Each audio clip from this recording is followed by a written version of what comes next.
Assalamualaikum warahmatullahi wabarakatuh. Kami dari kelompok 8 yang beranggotakan Alfiandi Mutakin, Diva Aulia, dan Dini Lutia Tunisa akan sedikit menjelaskan tentang kepemimpinan dalam organisasi. Pemimpin merupakan kata dasar dari kepemimpinan. Pemimpin memiliki arti yaitu seorang yang menjalankan suatu kelompok dengan mempengaruhi individu lainnya dalam rangka untuk meraih suatu tujuan yang ditentukan bersama.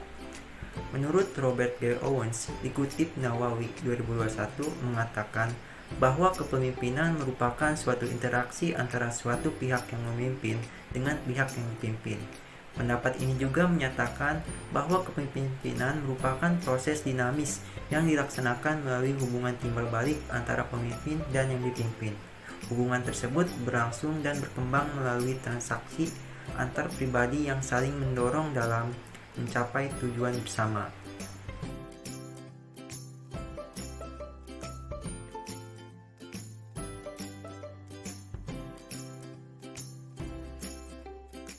Selanjutnya, teori sifat. Kepemimpinan membedakan pada pemimpin dari mereka yang bukan pemimpin dengan cara berfokus pada berbagai sifat dan karakteristik pribadi masing-masing. Pada teori ini bertolak dari dasar pemikiran bahwa keberhasilan seorang pemimpin ditentukan oleh sifat-sifat atau ciri-ciri yang dimilikinya. Atas dasar pemikiran tersebut, timbul anggapan bahwa untuk menjadi seorang pemimpin yang berhasil sangat ditentukan oleh kemampuan pribadi pemimpin. Kemampuan pribadi yang dimaksud adalah kualitas seorang dengan berbagai sifat atau ciri-ciri di dalam dirinya. Pada teori ini mengasumsikan bahwa manusia yang mewarisi sifat-sifat tertentu dan sifat-sifat yang membuat mereka lebih cocok untuk menjalankan fungsi kepemimpinan. Selain itu, juga menempatkan sejumlah sifat atau kualitas yang dikaitkan dengan keberadaan pemimpin yang memungkinkan pekerjaan atau tugas kepemimpinannya akan menjadi sukses ataupun efektif di mata orang lain.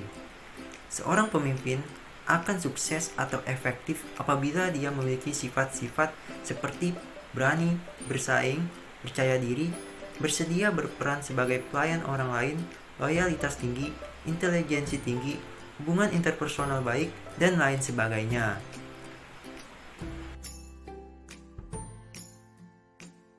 Selanjutnya, teori perilaku.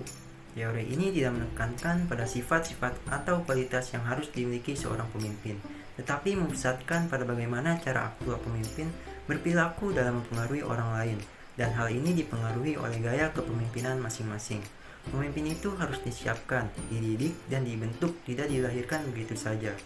Setiap orang bisa menjadi pemimpin melalui usaha penyiapan dan pendidikan, serta dorongan oleh kemauan sendiri. Dasar pemikiran pada teori ini adalah kepemimpinan merupakan perilaku seorang individu ketika melakukan kegiatan pengarahan ke suatu kelompok untuk mencapai tujuan. Teori ini memandang bahwa kepemimpinan dapat dipelajari dari pola tingkah laku dan bukan dari sifat-sifat seorang pemimpin. Alasannya, sifat seseorang relatif sukar untuk didefinisikan. Lalu, apakah kepemimpinan itu dilahirkan atau ditempa? Untuk menjawab apakah kepemimpinan itu dilahirkan atau ditempa atau dibentuk, yang pertama, kepemimpinan itu dilahirkan. Setiap manusia yang dilahirkan di dunia ini dari awal hingga akhir pada dasarnya adalah pemimpin. Setidaknya ia adalah seorang pemimpin bagi dirinya sendiri. Yang kedua, pemimpin dapat dibentuk atau ditempa. Efektivitas kepemimpinan seseorang dapat dibentuk dan ditempa. Caranya adalah dengan memberikan kesempatan luas kepada yang bersangkutan untuk menumbuhkan dan mengembangkan efektivitas kepemimpinannya melalui berbagai kegiatan pendidikan dan latihan kepemimpinan. Selanjutnya ada teori-teori kepemimpinan. Yang pertama, teori genetik. Lahirnya pemimpin berdasarkan teori ini bersumber pada bakat yang dimiliki sejak lahir membawa sifat pemimpin. Dapat disimpulkan pada pembahasan ini bahwa sifat kepemimpinan berasal dari warisan. Selanjutnya, warisan hanya dimiliki orang-orang tertentu. Yang kedua ada teori sosial. Teori sosial mengemukakan bahwa setiap seseorang memiliki sifat kepemimpinan dalam mengatur keorganisasi melalui suatu proses. Proses tersebut dapat berupa pelatihan, mengenyam pendidikan, atau adanya kesempatan. Yang ketiga ada teori ekologis. Teori ekologis menyatakan bahwa kepemimpinan dalam organisasi merupakan perpaduan antara bakat dan pengembangan diri. Dengan kata lain, teori ini adalah perpaduan antara teori genetik dan sosial dalam mengemukakan asal-usul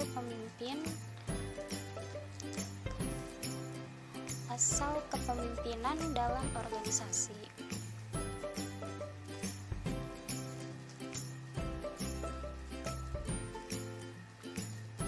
Selanjutnya, sifat-sifat kepemimpinan penting yang harus dimiliki setiap pemimpin.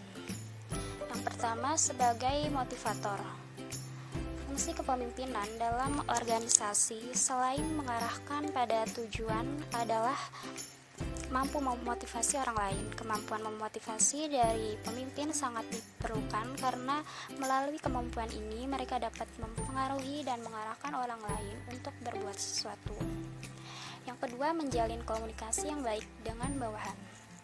Pemimpin suatu organisasi seharusnya tidak hanya bisa mengarahkan atau mengatur bawahan hanya dengan kewenangan yang dimiliki, namun harus dapat berkomunikasi dengan bawahan secara baik dan lebih manusiawi.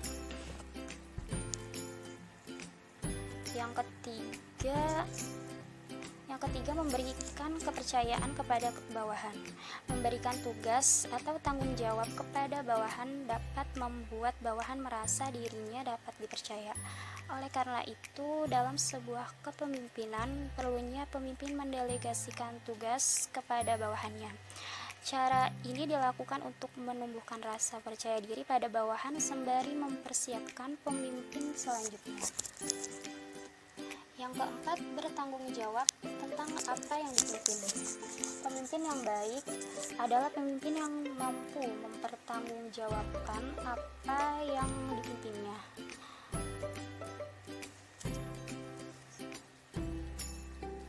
Selanjutnya ada unsur-unsur kepemimpinan menurut Dubrin. Yang pertama ada rasa percaya diri. Pemimpin yang terbaik punya cukup rasa percaya diri untuk mengontrol dan menenangkan orang lain. Yang kedua, berpikir positif.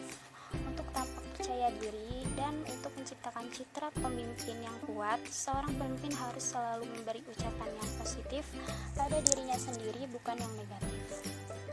Yang ketiga, ada membangkitkan kekuasaan.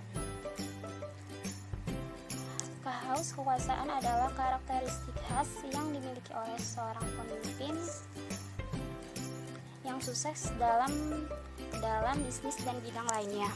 Dengan kata lain, mereka berusaha mengontrol sumber daya, termasuk sumber daya manusia. Yang keempat ada menggapai kemenangan. Seorang pemimpin yang handal selalu memulai kemenangan dari hal-hal yang kecil terlebih dahulu.